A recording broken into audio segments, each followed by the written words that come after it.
ಎಲ್ಲರಿಗೂ ನಮಸ್ಕಾರ. My food and spirituality ಚಾನಲ್ಗೆ ಸ್ವಾಗತ ಸ್ನೇಹಿತರೆ. ಶ್ರೀ ಮಾತಾ ಮಹಾಲಕ್ಷ್ಮೀ ದೇವಿಯೇ ನಮೋ ನಮಃ. ಸ್ನೇಹಿತರೆ, ಇವತ್ತು ನಾನು ಶ್ರೀ ಮಹಾಲಕ್ಷ್ಮಿ ಅಷ್ಟಕಂ ಹೇಳ್ಕೊಡ್ತೀನಿ. ಈ ಮಹಾಲಕ್ಷ್ಮಿ ಅಷ್ಟಕಂನ ಪ್ರತಿ ಶುಕ್ರವಾರ, ಈ ಶ್ರಾವಣ ಶುಕ್ರವಾರ ಪೂಜೆ ಮಾಡ್ತೀವಲ್ಲ, ಎಲ್ಲರೂ ಪೂಜೆ ಮುಗಿದ ತಕ್ಷಣ ಈ ಹಾಡನ್ನು ಹಾಡಬೇಕು. ಮಹಾಲಕ್ಷ್ಮಿ ಪ್ರಸನ್ನಳಾಗ್ತಾಳೆ. ಎಲ್ಲರೂ ತಪ್ಪದೆ ಪೂಜೆಯನ್ನು ಮುಗಿದ ತಕ್ಷಣ ಈ ಮಹಾಲಕ್ಷ್ಮಿ ಅಷ್ಟಕಂ ಫೋನ್ನೊಳಗೆ ಹಾಕ್ಕೊಂಡು ಕೇಳಿ ನೀವು ಆ ಮಹಾಲಕ್ಷ್ಮಿ ಕೃಪೆಗೆ ಪಾತ್ರರಾಗ್ರಿ ಅಂತ ಹೇಳ್ತೀನಿ. ಬರೀ ಯಾವ ಥರ ಐತಿ ಮಹಾಲಕ್ಷ್ಮಿ ಅಷ್ಟಕಂ ಅಂತ ನೋಡೋಣ. ಇಂದ್ರ ಉವಾಚ ನಮಸ್ತೆಸ್ತು ಮಹಾಮಾಯೆ ಶ್ರೀಪೀಠೆ ಸುರಪೂಜಿತೆ ಶಂಖಚಕ್ರ ಗದಾಹಸ್ತೆ ಮಹಾಲಕ್ಷ್ಮೀ ನಮೋಸ್ತುತೆ. ನಮಸ್ತೆ ಗರುಡಾರೂಢೆ ಕೋಲಾಸುರ ಭಯಂಕರಿ ಸರ್ವಪಾಪಹರೆ ದೇವಿ ಮಹಾಲಕ್ಷ್ಮೀ ನಮೋಸ್ತುತೆ. सर्वज्ञे सर्ववरदे सर्वदुष्टभयङ्करी सर्वदुःखहरे देवी महालक्ष्मी नमोस्तुते.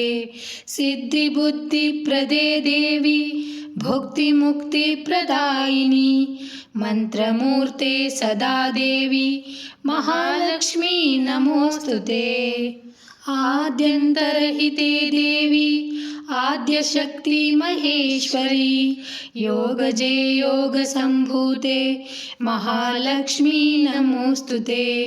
स्थूलसूक्ष्म महारौद्रे महाशक्ते महोदरे महापापहरे देवी महालक्ष्मी नमोस्तुते. पद्मासनस्थिते देवी परब्रह्मस्वरूपिणी परमेशी जगन्माता महालक्ष्मी नमोस्तुते. श्वेतांबरधरे देवी नानालंकारभूषिते जगत्स्थिते जगन्मातर महालक्ष्मी नमोस्तुते.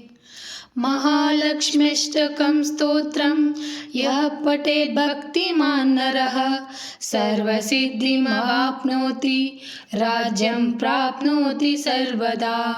एककालं पठे नित्यं महापापविनाशनं द्विकालं यः पठे नित्यं धनधान्यसमन्वितः त्रिकालं यः पठे नित्यं महाशत्रुविनाशनं महालक्ष्मीर्भवे नित्यं प्रसन्ना वरदा शुभा. इति श्री महालक्ष्मी अष्टकं ಸ್ತೋತ್ರಂ ಸಂಪೂರ್ಣಂ.